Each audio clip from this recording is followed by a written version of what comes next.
مرحبا أهلا النوادي. فاتح إلى سيدنا وحبيبنا وشفينا رسول الله محمد بن عبد الله وعلى آله وأصحابه وأزواجه وذريته وأهل بيته أجمعين، خصوصا إلى روح سيدنا أحمد بن عيسى المحدث الفقيه المقدم محمد بن علي بعلوي وجميع سادة آل بعلوي وأصول وفروعهم، وإلى حضرة النبي. الفاتحة. بسم الله الرحمن الرحيم. الحمد لله رب العالمين الرحمن الرحيم مالك يوم الدين، إياك نعبد وإياك نستعين، اهدنا الصراط المستقيم صراط الذين أنعمت عليهم غير المغضوب عليهم ولا الضالين، آمين. السلام عليكم ورحمة الله وبركاته. الحمد لله الذي شرف الأولياء بتاج العزة والصفاء وجل لهم بأنوار قدسه والبهاء. اللهم صل وسلم وكرم على أفضل الأنبياء وأشرف الأصفياء سيدنا محمد وعلى آله نعم الأوصياء وأصحابه الحائزين بتشييد الدين والإعلاء، صلاة وسلاما دائمين إلى يوم ينشر فيه اللواء. أما بعد، سبحانك لا علم لنا إلا ما علمتنا إنك أنت العليم الحكيم. ربي اشرح لي صدري ويسر لي أمري واحلل عقدة من لساني يفقهوا قولي وسدد لساني واهد قلبي بحق سيدنا محمد صلى الله عليه وآله وبارك وسلم. يا من هو في علوه كائن، يا من هو في فعل حميد، يا من هو في مجده متين. اللهم أكرمنا بنور الفهم وأخرجنا من ظلمات الوهم وارزقنا فهم النبيين وحفظ المرسلين وإلهام ملائكة المقربين. ربنا زدنا علما وفهما وعقلا يا أكرم الأكرمين بحق سيدنا محمد خاتم الأنبياء والمرسلين يا رحمن يا رحيم. وصلى الله على سيدنا محمد وعلى آله وصحبه وبارك وسلم والحمد لله رب العالمين. Yang sama-sama kita muliakan Imam Masjid Al-Muttaqin Amin Onci Albar beserta seluruh pengurus dari Yayasan Masjid Al-Muttaqin, jamaah hadirin wa hadirat yang dimuliakan Allah Subhanahu wa taala. Alhamdulillah, puji syukur kehadirat Allah, salawat dan salam senantiasa kita curahkan kepada junjungan mulia Nabi kita tercinta Sayyiduna wa Maulana Muhammad sallallahu alaihi wasallam beserta segenap keluarga beliau, sahabatnya dan umatnya. Qala muallif rahimahumullah min tarjamati Sayyidina Ibni Abbas radhiyallahu anhuma. An Abil Abbas Abdullah ibn Abbas radhiyallahu ta'ala anhuma, wulida Abdullah qabla al-hijrati bi 3 sinin, walamma wada'athu ummuhu atat bihi ila an-nabi sallallahu alaihi wasallam fa'adhana fi udhunih al-yumna wa aqama fil yusra wa qala idhhabi bi abil khulafa. Kita sudah beranjak ke hadis ke-19 sebelum membahas isi hadis atau matan hadis wa huwa nafsul hadis. Maka kita mengenali rawi hadzal hadis, sosok sahabat yang meriwayatkan hadis tersebut. Sahabat mulia ini bernama Ibni Abbas radhiyallahu taala anhuma. Beliau wulida Abdullah qabla al-hijrati bi 3 sinin. Ibnu Abbas atau nama aslinya Abdullah bin Abbas dilahirkan 3 tahun sebelum hijrahnya Rasul sallallahu alaihi wasallam. Dan di dalam ilmu hadis nama Abdullah bin Abbas disebut dengan Al-Abadilah Al-Arba. Al-Abadilah Al-Arba, yaitu 4 orang sahabat yang menjadi tokoh fatwa di zamannya, di masa tabi'in, yang kesemuanya bernama Abdullah, disebut dengan Al-Abadilah Al-Arba. Abdullah yang pertama Abdullah bin Abbas. Yang kedua sahabat bernama Abdullah bin Amr bin As. Yang ketiga bernama Abdullah bin Zubair. Yang keempat ada yang mengatakan Abdullah bin Mas'ud, tapi karena jaraknya beliau sahabat senior, maka tidak dimasukkan ke dalam 4 Abdullah tersebut. Ditambah lagi Abdullah bin Amr bin As, Abdullah bin Abbas, Abdullah bin Zubair, dan Abdullah bin Umar bin Khattab. Abdullah bin Umar bin Khattab. Nah, inilah yang disebut dengan Al-Abadilah. Abdullah bin Abbas, Abdullah bin Amr bin As, Abdullah bin Zubair, Abdullah bin Umar bin Khattab, terkenal dengan nama Al-Abadilah Al-Arba, yaitu 4 orang sahabat yang menjadi rujukan para tabi'in, yang kesemuanya bernama Abdullah. Makanya ulama hadis memberikan julukan dengan sebutan Al-Abadilah Al-Arba, yang artinya Abdullah yang 4. Di antara Abdullah yang 4 ada Ibnu Abbas radhiyallahu anhuma wa ardahuma. Al-Imam An-Nawawi yang lahir tahun 631 Hijriah, wafat 676 Hijriah, menulis sebuah kitab berjudul Tahzibul Asma'i wal Lughat. Di dalam kitab tersebut Imam Nawawi memberikan kesimpulan dari hasil penelitian beliau bahwa sahabat yang bernama Abdullah sekitar 120 orang. Al-Imam Al-Iraqi yang tidak lain adalah salah satu guru daripada Al-Imam Al-Hafiz Ahmad ibn Ali ibn Hajar Al-Asqalani yang dilahirkan tahun 773 Hijriah. Al-Imam Al-Iraqi mengatakan sahabat yang bernama Abdullah jumlahnya 300 orang. Jadi semuanya namanya Abdullah.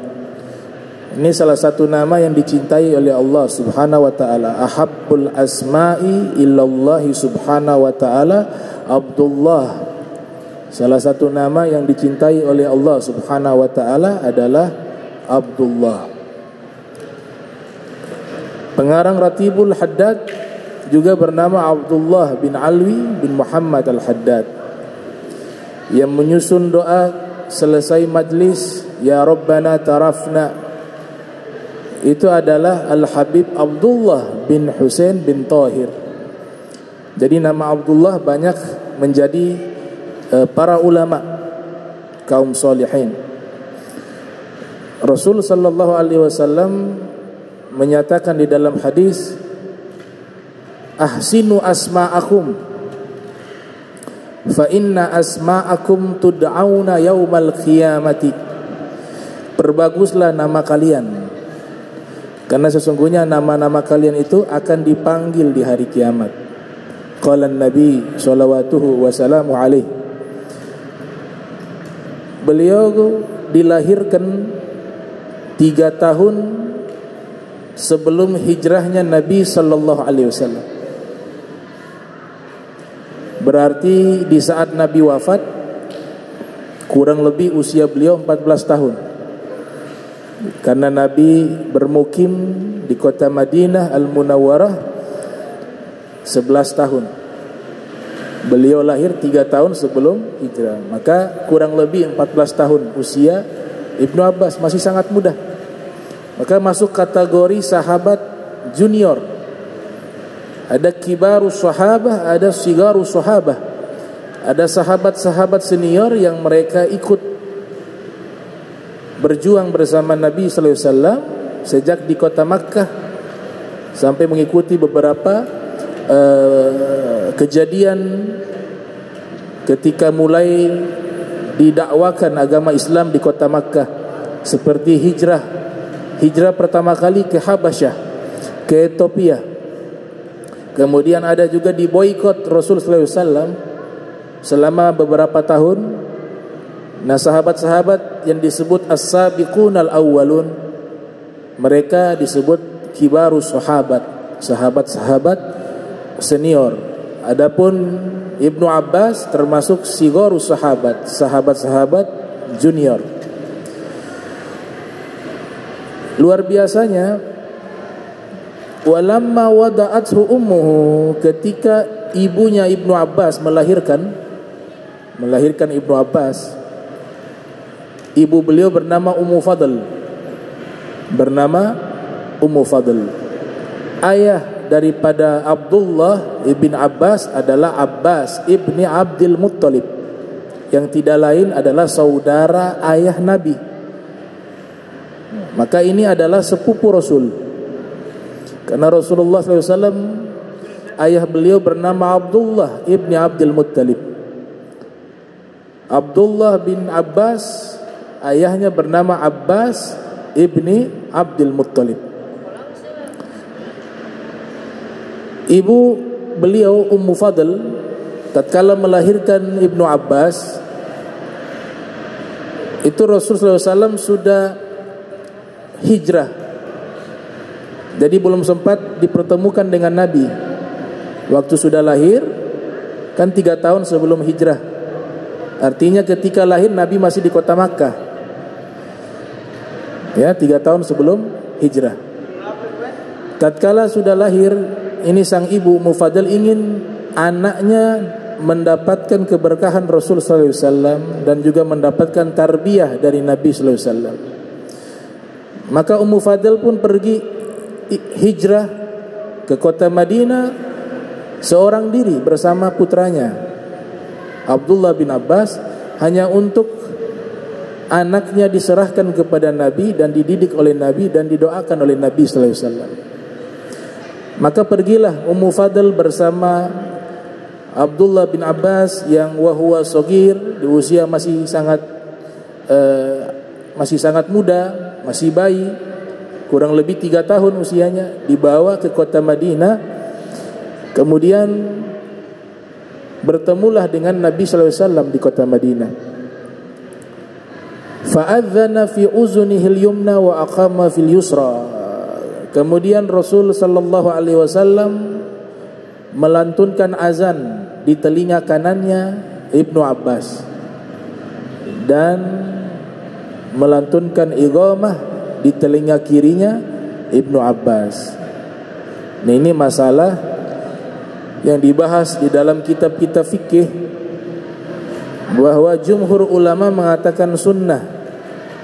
Ada anak baru lahir, kemudian telinga kanan diazankan, telinga kiri diiqamahkan, baik laki-laki ataupun perempuan. Jadi mayoritas ulama, jumhur ulama mengatakan sunnah. Mazhab Syafi'i mengatakan mustahab, hukumnya sunnah.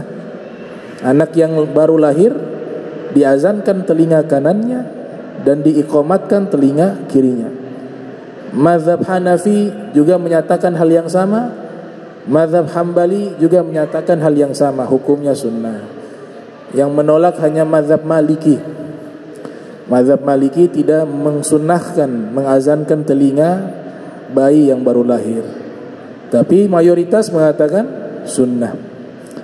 Bahkan ulama besar mazhab Hambali bernama Ibnul Qayyim yang lahir tahun 691 Hijriah, wafat 751 Hijriah, menulis kitab tentang masalah yang berkaitan dengan anak yang baru lahir, dengan masalah akikah dan seterusnya, berjudul Tuhfatul Wadud bi Ahkamil Maulud. beliau membuat bab khusus dengan tema bahwa disunnahkan mengazankan bayi yang baru lahir di telinga kanan dan diikomatkan di telinga kiri. Di antara manfaat daripada mengazankan telinga bayi yang baru lahir, yang pertama mengusir jin dan syaitan yang mau menggoda bayi tersebut. Manfaat kedua, memperkenalkan anak tersebut kalimat tauhid, karena di dalam azan di situ ada syahadatain, ada kalimat tauhid. Yang ketiga, untuk memberikan kekuatan spiritual dengan kalimat suci tersebut ke dalam ruh bayi tersebut.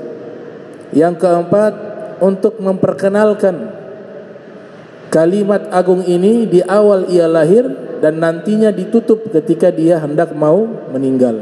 Makanya Nabi katakan, laqinu mautakum la ilaha illallah. Tuntun orang-orang yang menjelang wafat di antara kalian membacakan kalimat la ilaha illallah. Nah, jadi itu adalah sunnah. Adalah sunnah. Bukan sesuatu yang disebut dengan bid'ah, tapi sunnah. Mayoritas para ulama menjelaskan di dalam kitab-kitab mereka. Setelah Nabi azankan telinga kanan Ibnu Abbas dan Nabi ikomatkan di telinga kiri beliau, waqal, kemudian Nabi sallallahu alaihi wasallam bersabda, izhabi bi abil khulafa, silakan pergi membawa bapaknya para khalifah, bapak moyangnya para khalifah. Yang Nabi sampaikan ini setelah beberapa ratus tahun kemudian, tepatnya tahun 132 Hijriah. 132 Hijriah, Daulah Umayyah runtuh. Daulah Umayyah yang pertama kali menjadi khalifah adalah Muawiyah bin Abi Sufyan pada tahun 40 Hijriah. Terjadi konflik dengan Amirul Mukminin Al-Imam Ali bin Abi Thalib. Dari tahun 40 Hijriah sampai pada tahun 132 Hijriah, itulah masa khilafah Umayyah, atau disebut dengan Bani Umayyah, anak turunannya Umayyah. Khalifah pertama yaitu Muawiyah bin Abi Sufyan. Pada tahun 132 Hijriah, Daulah Umayyah runtuh karena diinvasi oleh Bani Abbas. Bani Abbas adalah anak keturunannya Abbas, Abdullah bin Abbas. Anak turunannya sudah cukup banyak waktu itu. Salah satu tokoh dari anak turunan dari Abdullah bin Abbas namanya Abul Abbas As-Sifah. Namanya Abul Abbas As-Sifah. Abul Abbas As-Sifah, sifat julukan adalah tukang jagal, tukang bantai manusia.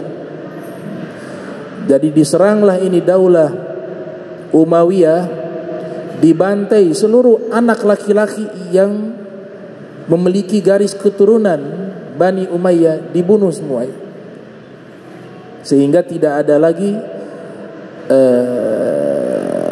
keturunan dari Bani Umayyah, yang khawatir nanti ada muncul lagi kerajaan dengan atas nama Daulah Umayyah. Tapi kalau sudah dihabiskan semua, maka punah, dibunuh semuanya, runtuh.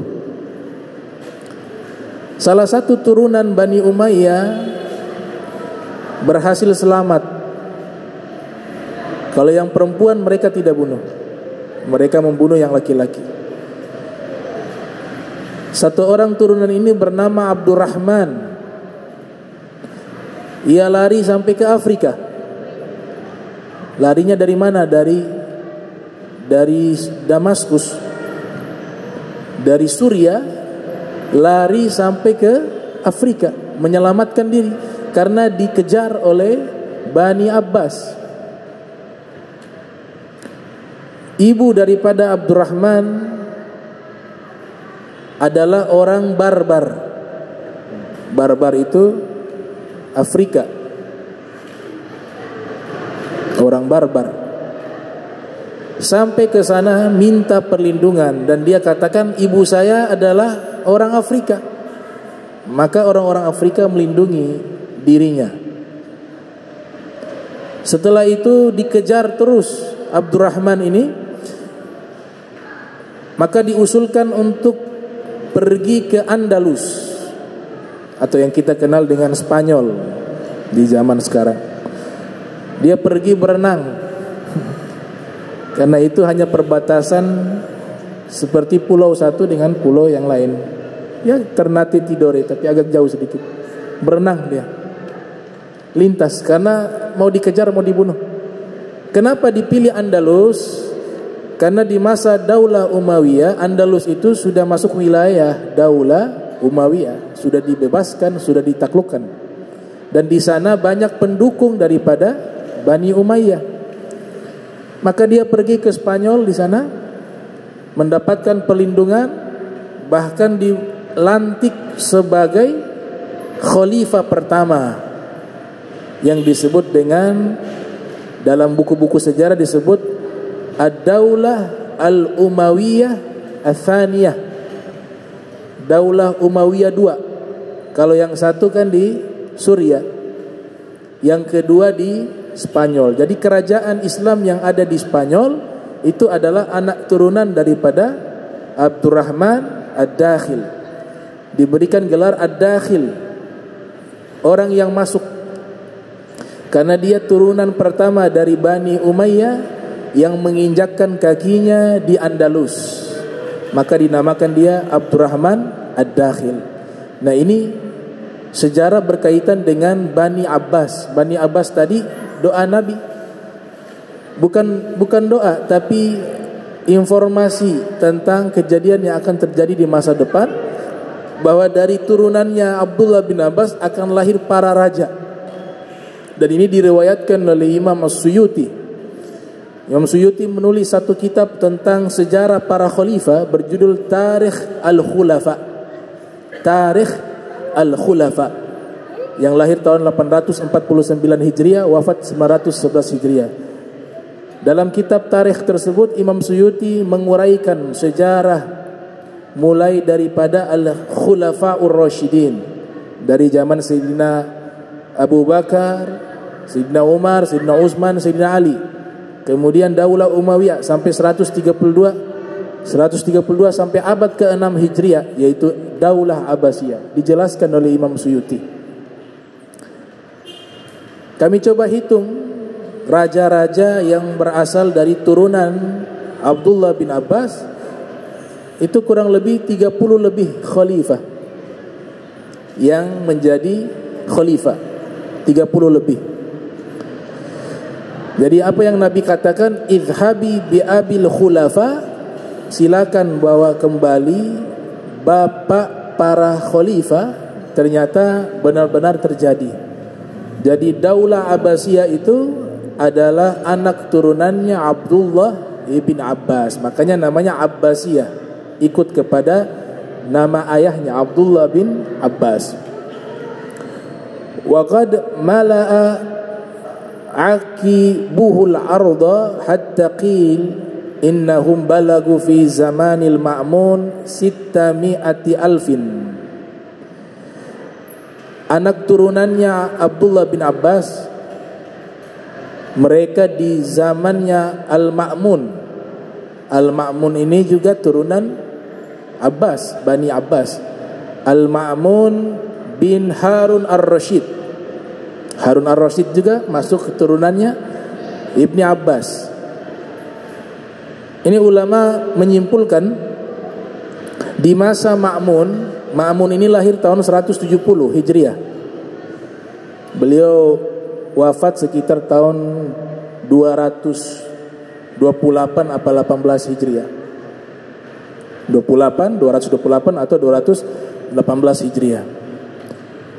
Di masa itu anak turunan daripada Ibnu Abbas sekitar 600.000, 600 alf, 600 alf, 600.000 anak turunannya.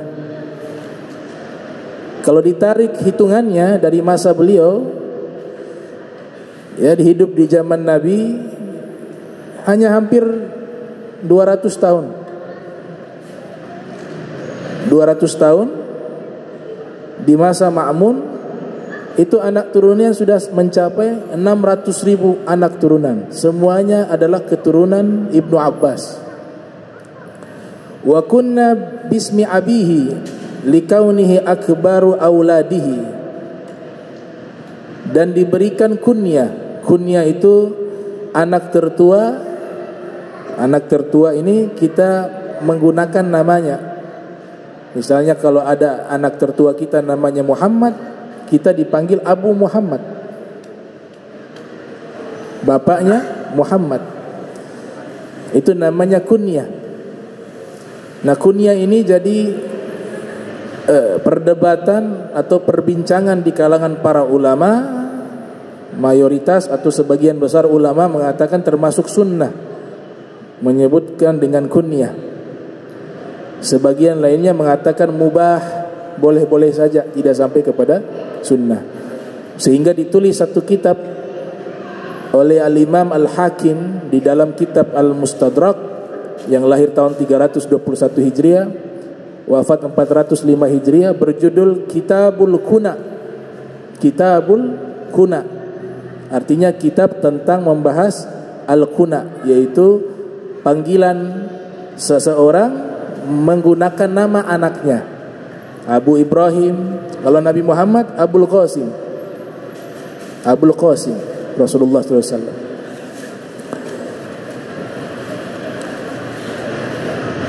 Dan dijuluki dengan Ibnu Abbas, terkenal dengan Ibnu Abbas karena Abdullah ini adalah anak tertua dari Abbas Ibni Abdul Muttalib. Wa luqiba bi turjamanil Quran li kathrati ma'rifatihi bi ma'anihi wa kana yusamma al-bahr li gazarati ilmihi. Julukan beliau adalah penterjemah Al-Quran, ahli tafsir Al-Quran. Itu julukannya Ibnu Abbas karena pengetahuannya tentang makna-makna Al-Quran. Dan juga julukan lainnya Al-Bahr. Al-Bahr itu lautan ilmu. Beliau dijuluki lautan ilmu. Bahkan disebutkan di dalam kitab Al-Isabah fi Tamyiz Sahabah, dijuluki sebagai ulama'us sahabah, ulamanya para sahabat. Ibnu Abbas radhiyallahu anhuma wa ardahuma. Wa sahha annahu sallallahu alaihi wasallam da'a lahu biqaulihi Allahumma faqihhu fid din wa 'allimhu at-ta'wilah. Disahihkan di dalam riwayat hadis yang disebutkan oleh Imam Muslim, oleh Imam Al-Hakim, oleh Ibnu Hibban, oleh Imam Al-Bukhari, bahwa Rasul sallallahu alaihi wasallam pernah mendoakan secara khusus kepada beliau dengan isi doanya Allahumma faqihhu fid din wa 'allimhu at-ta'wilah. Ya Allah, berikanlah pemahaman terhadap agama dan ajarkan kepadanya ta'wil. Kata ta'wil di sini dijelaskan oleh seorang ulama ahli tafsir Al-Quran bernama Syekh Muhammad Amin Asy-Syinkiti, sahibul kitab Adwa'ul Bayan. Adwa'ul Bayan adalah kitab tafsir yang menafsirkan Al-Quran dengan Al-Quran. Jadi menafsirkan Al-Quran menggunakan ayat-ayat Al-Quran. Nama kitabnya Adwa'ul Bayan. Nah, Syekh Muhammad Amin Asy-Syinkiti menyatakan makna daripada ta'wil. Ta'wil di sini adalah mentakwilkan Al-Quran. Karena Al-Quran secara tekstualis ada kata-kata yang sifatnya majasi, kiasan, yang tidak bisa dipahami secara tekstualis, tapi harus dipahami secara makna majasinya. hiperbolnya, metafornya. Itulah yang dinamakan ta'wil. Jadi ta'wil itu bukan sesuatu yang terlarang. Ta'wil itu adalah ilmu. Karena Nabi menyatakan dengan kalimat wa'allimhu at-ta'wila, ajarkanlah kepadanya at-ta'wil. Kata alimhu di situ artinya mengajarkan ilmu. Jadi ta'wil itu satu bidang ilmu. Dan juga Allah Ta'ala isyaratkan di dalam Al-Quran di surat Ali Imran, wa ma ya'lamu ta'wilah illallahu warasikhuna fil ilm. Tidak ada yang mengetahui ta'wil. Sebelum ayat ini, siyakul kalam, rentetan kalam ini disebutkan ayat-ayat mutasyabihat. Setelah itu Allah nyatakan ayat-ayat mutasyabihat tidak ada yang mengetahui takwilannya. Tapi ada kecuali Allah warasikhuna fil ilm, dan orang-orang yang sangat mantap di dalam ilmunya, sangat kokoh di dalam ilmunya, sangat dalam di dalam ilmunya.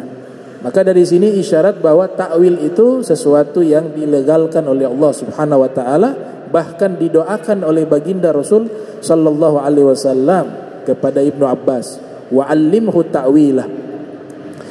Ibnu Abbas ketika mendapatkan doa dari Nabi Muhammad sallallahu alaihi wasallam tidak berpangku tangan, tetap proses belajar beliau lalui, padahal beliau yakin bahwa doanya Rasul sallallahu alaihi wasallam mustajab. Nabi sudah doakan, dia yakini bahwa tanpa belajar akan suatu saat bisa menjadi faqih, bisa menjadi alim, karena Nabi yang doakan. Tapi beliau tidak. Beliau tetap menjalani proses sebagai murid, mendatangi setiap rumah sahabat, belajar dari satu tempat ke tempat yang lainnya. Ya, karena proses di dalam menuntut ilmu itu ibadah. Proses menuntut ilmu itu ibadah, terlebih khusus ilmu agama.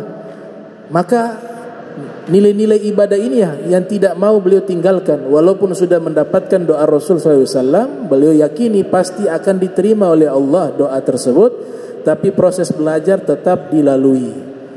Karena ada wasiat dari Nabi, talabul ilmi faridatun ala kulli muslim. Menuntut ilmu hukumnya wajib bagi setiap muslim. Ada riwayat yang lain menyatakan utlubul ilma walau bisin, tuntutlah ilmu walau ke tempat yang jauh, ke negeri Cina. Imam Haddad mengatakan negeri Cina adalah negeri yang dianggap paling jauh bagi orang-orang Arab di zaman itu. Disuruh pergi menuntut ilmu. Ada ungkapan mengatakan utlubul ilma minal mahdi ila lahdi, tuntutlah ilmu dari buayan hingga masuk ke liang lahat. Di dalam riwayat Muslim yang lahir tahun 204 Hijriah, wafat 261 Hijriah, Rasul sallallahu alaihi wasallam bersabda, "Man salaka tariqa yaltamisu fihi ilma, sahhalallahu bihi tariqa ilal jannah." Siapa yang menempuh satu jalan menuntut satu ilmu, maka Allah mudahkan jalannya ke surga. Maka Ibnu Abbas tidak berpangku tangan, tidak hanya berpasrah dengan doanya Nabi, pasti diijabah, itu diyakini. Tapi proses belajar itu beliau jalani, karena proses belajar itu ada nilai-nilai ibadah yang sangat besar di sisi Allah Subhanahu wa taala pahalanya. Disebutkan di dalam kitabnya Ibnu Sa'ad At-Tabaqatul Kubra, juga disebutkan di dalam kitab Al-Isabah karya Ibnu Hajar Al-Asqalani, juga disebutkan di dalam kitab Usudul Ghabah fi Ma'rifatis Sahabah karya Ibnu Athir. Begitu semangatnya Ibnu Abbas menuntut ilmu, beliau pernah mendatangi salah satu sahabat bernama Zaid bin Thabit. Zaid bin Thabit di dalam rumahnya, Ibnu Abbas datang ingin belajar, duduk di depan rumahnya Zaid bin Thabit tanpa mengetok pintu. Jadi ia menunggu sang guru keluar, tidak mengetok pintu, tidak mengucapkan salam, duduk di luar. Padahal di luar ini gurun pasir, cuaca panas, tidak ada tempat naungan. Ia ingin menghinakan dirinya ketika menuntut ilmu. Dan ini menuntut ilmu yang benar seperti ini. Al-Imam Al-Ghazali meriwayatkan di dalam kitab Ihya Ulumuddin yang lahir 450 Hijriah, wafat 505 Hijriah, Ibnu Abbas menyatakan, zalaltu talibah fa'azaztu matlubah. Saya hinakan diri saya ketika saya menuntut ilmu, maka saya menjadi mulia ketika ilmu saya dicari. Jadi proses sebagai penuntut ilmu, dia harus menghinakan dirinya di hadapan sang guru terutama. Dia merendahkan dirinya. Ibnu Abbas praktekkan itu. Di dalam terminologi tasawuf dinyatakan murid itu kayak mayat. Murid yang belajar ilmu agama di hadapan syekh, di hadapan guru, seperti mayat di hadapan orang yang memandikan jenazahnya. Kal mayyit baina yadil ghasil, seperti mayat di hadapan orang yang memandikan jenazah. Itu disebutkan oleh Al-Imam Abdul Wahhab Asy-Sya'rani yang lahir tahun 898 Hijriah, wafat 973 Hijriah, dalam kitabnya Kashful Gummah an Jami'il Ummah. Kalau sudah seperti ini kita lakukan, baru bisa berkah. Bisa berkah. Gak boleh, sama santri saja gak boleh kita remehkan. Santri yang baru masuk pesantren, itu kalau kita remehkan, kita hinakan dia, atau bahasa Ternate pandang enteng, maka sudah masuk ke dalam ayat orang yang melecehkan simbol-simbol kebesaran Allah. Wa may yu'azzim sya'airillah fa innaha min taqwal qulub. Orang yang memuliakan simbol-simbol kebesaran Allah, itu pertanda ada takwa dalam hati. Al-Imam Nawawi dalam kitabnya At-Tibyan fi Adabi Hamalatil Quran, ketika menjelaskan ayat tersebut, beliau mengatakan di antara simbol-simbol terbesar yang Allah miliki adalah ilmu. Pemilik ilmu Al-Quran, penghafal Al-Quran. Maka meremehkan santri itu bagian daripada meremehkan simbol kebesaran Allah Subhanahu wa ta'ala. Makanya harus dibedakan. Anak yang ini sekolah umum, anak yang ini sekolah agama, itu perlakuannya berbeda. Kalau kita belajar adab etika para ulama terdahulu di dalam menuntut ilmu, ya seperti itu. Sampai mengetok pintu tidak berani. Duduknya bukan 10 menit, 15 menit, berjam-jam. Hingga diriwayatkan rambutnya Ibnu Abbas itu penuh dengan debu, karena biasa di gurun pasir kan ada angin. Angin membawa debu. Sabar duduk di situ. Sampai akhirnya keluar Zaid bin Thabit. Ketika keluar terkejut Zaid bin Thabit, karena Zaid bin Thabit mengetahui Abdullah bin Abbas termasuk ahli bait Rasul, termasuk sepupunya Rasul, termasuk keluarganya Rasul.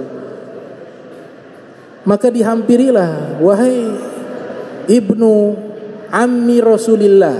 Ia tidak sebut namanya, padahal Ibnu Abbas masih anak-anak. Karena dia tahu ini Ibnu Abbas sedang menempuh sebagai penuntut ilmu agama yang derajatnya dimuliakan oleh Allah. Kalau penuntut ilmu saja dimuliakan seperti itu, bagaimana ulamanya, alimnya? Makanya termasuk dosa yang sangat besar. Sampai dikatakan durhaka sama syekh seorang guru itu dosanya lebih besar dibanding durhaka sama orang tua. Kalau dalam terminologi ilmu tasawuf,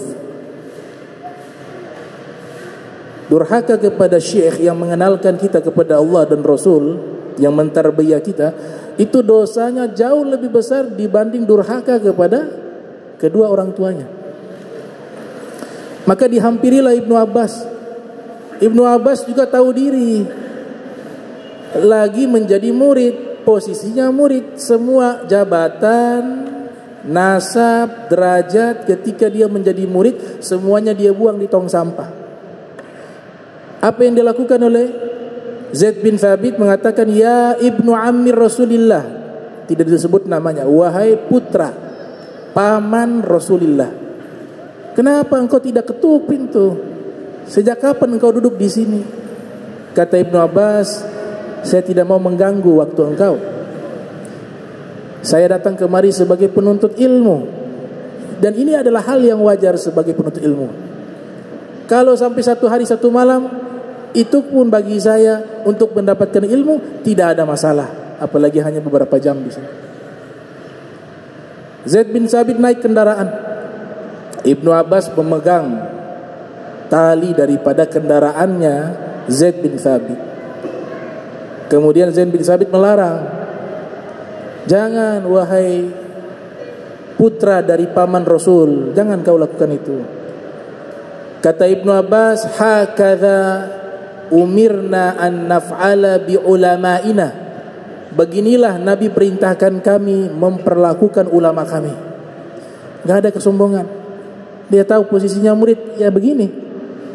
Ternyata Zaid bin Thabit juga punya ilmu, punya adab, punya akhlak. Tangannya Ibnu Abbas dicium sama Zaid bin Thabit.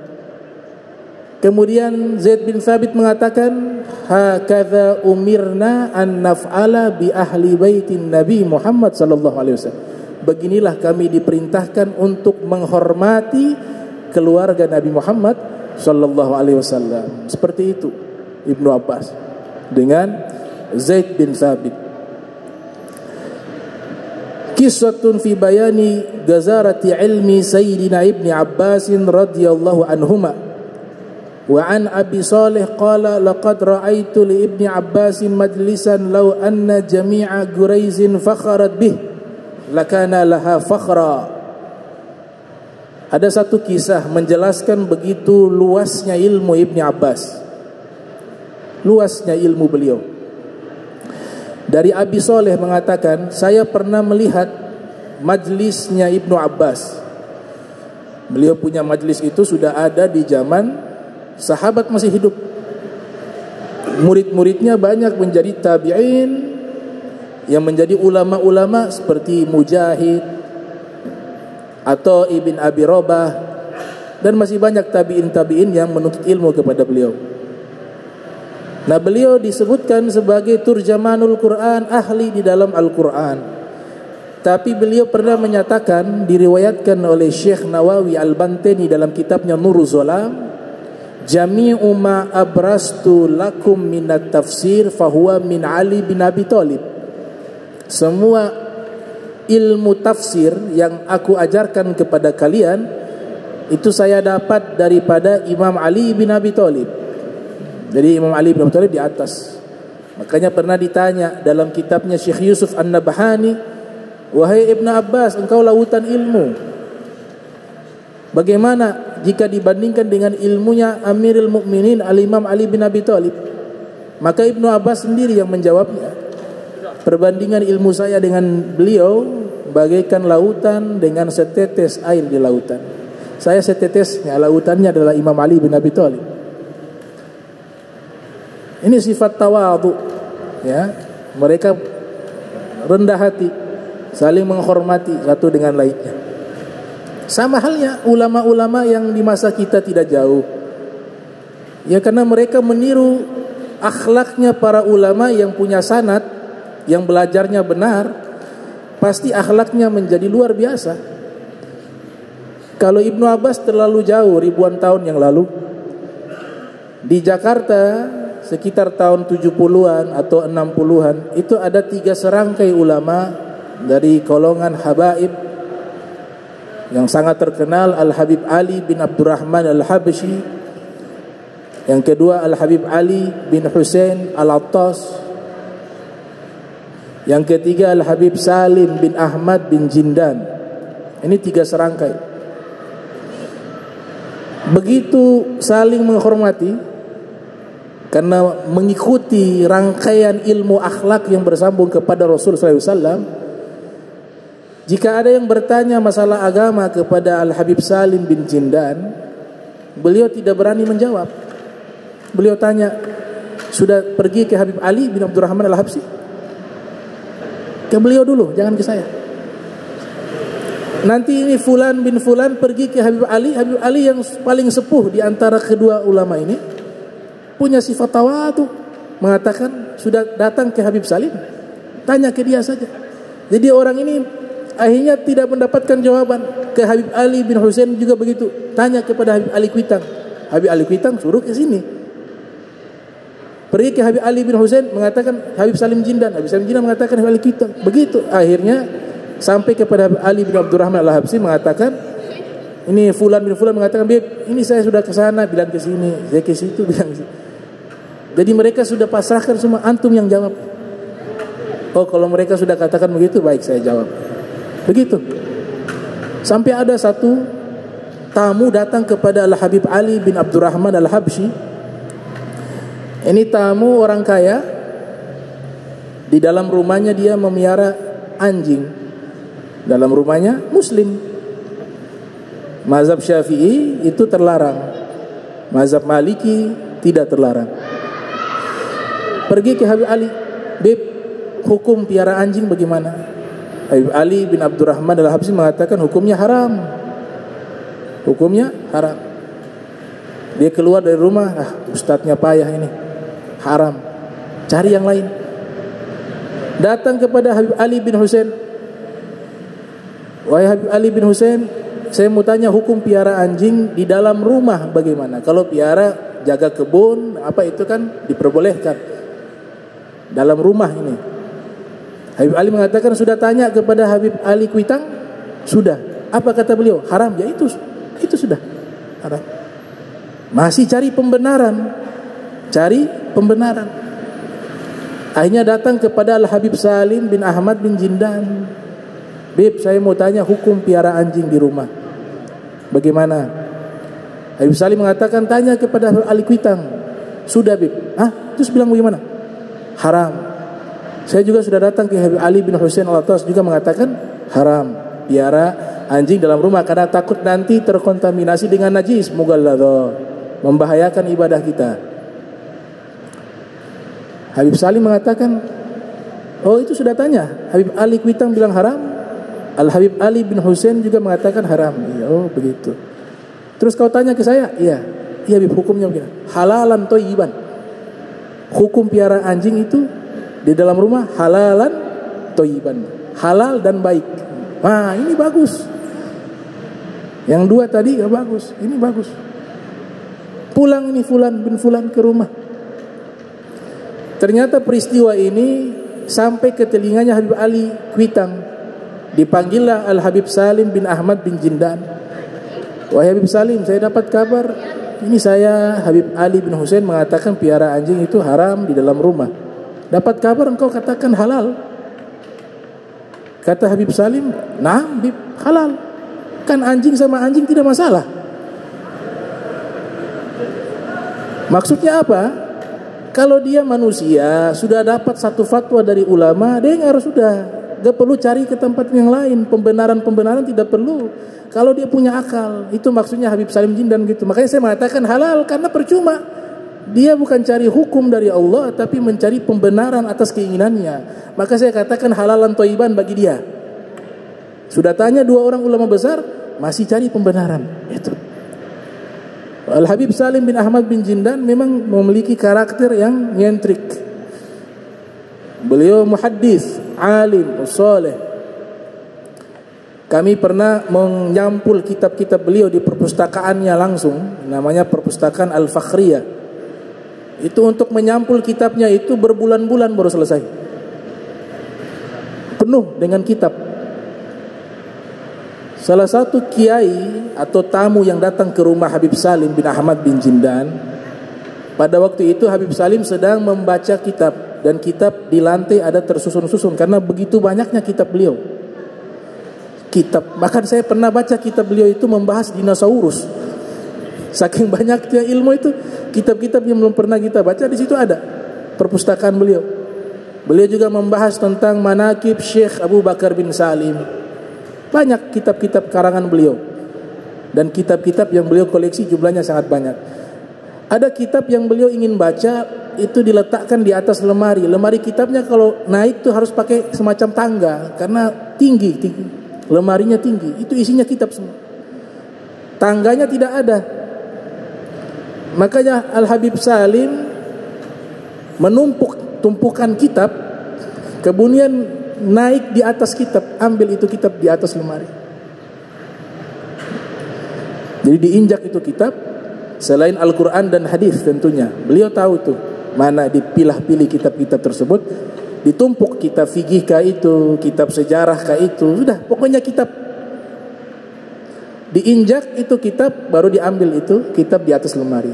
Ini tamu yang datang dalam hatinya ada lintasan menyatakan, wah ini su'ul adab, maksudnya tidak punya etika, masa kitab-kitab diinjak. Al-Habib Salim Kasyaf turun dari kitab tersebut. Habib Salim mengatakan, kitab sama kitab kalau ditumpuk tidak apa-apa. Maksudnya beliau juga ini isinya kitab di kepalanya, di dalam darahnya itu dari kecil dengan kitab. Hafal hadis entah berapa banyak, hafal Al-Quran, hafal ini. Jadi kalau kitab sama kitab ditumpuk tidak apa-apa. Beliau juga kitab. Tapi kalau isinya kosong, diinjak, nah itu tidak boleh. Cuma ini tidak boleh diamalkan ya. Khusus Habib Salim bin Jindan. Habib Salim bin Jindan. Kita gak boleh amalkan. Bahkan di rumah beliau itu ada semacam patung Bunda Maria. Dibuat patung Bunda Maria. Ada salib di situ. Orang yang datang heran, ini kan buat patung kan haram. Patung makhluk hidup. Datang ke Habib Salim, Habib ini ada patung. Kata Habib Salim, ya saya tahu hukumnya secara fikih, tapi ini saya mau undang Nabi Isa. Dengan patung ini saya mau undang Nabi Isa biar datang ke rumah saya. Karena di dalam hadis Rasulullah SAW menyatakan, yaksirus salib. Nanti Nabi Isa turun ke dunia, di mana ada salib di situ beliau hancurkan. Makanya saya buat ini, pasti dia datang ke sini. Saya undang dia ke sini. Itu. Ini juga gak boleh kita amalkan. Khusus Habib Salim bin Jindan gitu. Nah ini beberapa biografi singkat tentang Ibnu Abbas. InsyaAllah nanti kita lanjutkan di pertemuan berikutnya. Masih membahas tentang kisah Abdullah bin Abbas radhiyallahu anhuma wa ardahuma. Allahumma jam'ana hadza jam'a marhuma wa tafarraqna min ba'di tafarraqa ma'suma wa la tajal minna wa la minna syaqiyya wal mahruma. Allahumma nadhih qulubana 'ani ta'alluqi biman dunak waj'alna min qaumin tuhibbuhum wa yuhibbunak. Subhanaka bihamdika asyhadu an la ilaha illa anta astaghfiruka wa atubu ilaih. Wa sallallahu ala sayyidina Muhammadin wa ala alihi wa sahbihi wa baraka wasallam. Wa lafu minkum wassalamu alaikum warahmatullahi wabarakatuh.